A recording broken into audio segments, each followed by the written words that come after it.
Hey everybody, I'm here with Luann DeCleva. I hope I said that name right. You did. Oh, thank goodness. At the Galileo School for Math and Science, correct? Correct. Now you're in charge of all the volunteer activities here, right? I'm in charge of volunteer activities across District 11 The whole district? The whole district. And I know you have a fancy title, so will you tell it to me? It's Administrative Supervisor of Volunteer Services and Community Partnerships. Yeah, it's a mouthful, and that's why I didn't want to have to say it. So what are some, in fact, before you and I chatted, I didn't know there was such a big need. Oh, there's a huge need. I thought it was like taken care of. Volunteers are the backbone of what happens in the classroom as far as enrichment, an extra set of hands, somebody to come in and share a life experience with our students. So there's always a need for volunteers. Really? When I was in school, I don't remember having a lot of volunteers there. Was that well, like that when the you were traditional volunteer has always been the mom, right? That stayed home and came to school and helped out in the classroom. Right. They were called they had a special name back in my day, I don't know, I don't know. Well, but there are PTAs and PTOs, and those folks still are with us and are still volunteering.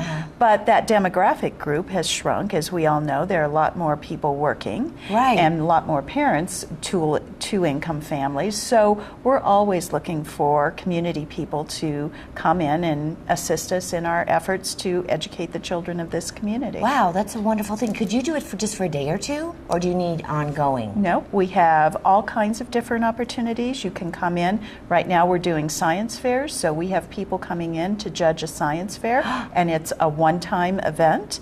Or you can come once a week, as our grand friends do, and sit with a regular group of kids that they see every week and work with them on reading or math or science or social studies, whatever it is you're interested in. I won first place in 6th grade for growing crystals. I can teach somebody how to grow crystals. There you go. Whoa, I can maybe make a little contribution. Yeah. So what other kinds of things? I know we're here at the Math and Science school, but there's all kinds of other things. Right, so we use volunteers preschool through our adult education program.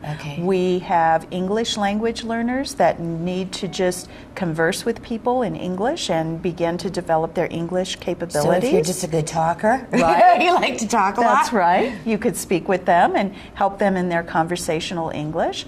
We have need in our preschool classrooms for an extra set of hands because they're learning how to use scissors and learning their letters and their numbers and their shapes, and that's always important. And then all the way up through. So we need assistance in our libraries. Our librarians would love to have some volunteers work with them to help shelf books and help children pick out books, and or even maybe reading reading to children. I've done some volunteer work reading, bringing in books to different schools that made a difference in my life. I think that's really a fun thing to do. Yeah. Wow. So you have like a whole team you have a big team of people to manage. Well, we have over 17,000 volunteers in our system. Oh my goodness. And my hat's off I to don't you. touch every one of those, but all of them are helping us do the work that our mission is, to provide excellent educational experiences for our students. So, Luann, if somebody out there wanted to volunteer, do they get in touch with you? Yes, they can go to the website, which is d11.org, and click on Volunteer Services. And then there they will be directed to complete a volunteer registration form, which every person in the district has to do. And then we do a preliminary background check, and then help place them in schools. Sometimes we have an opportunity that we're trying to recruit for a school, but sometimes someone comes to us and says, I just have an interest in speaking about my travels in the Middle East. Can I do that? And then we plug them into the area where that matches what we're doing in the classroom, and they go in and speak to the group of students. That's fantastic. And I have to say, I've done a little bit of that in my career, and you get so much more. I mean, you get so much out of that. I'm still in touch with people that were kids that are now grown up that I met 10 years ago.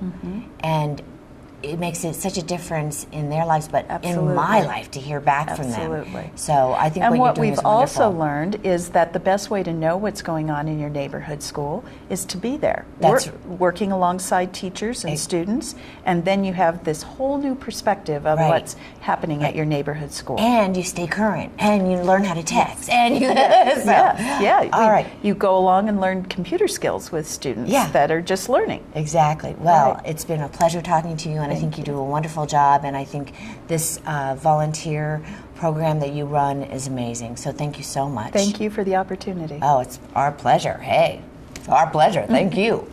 Great.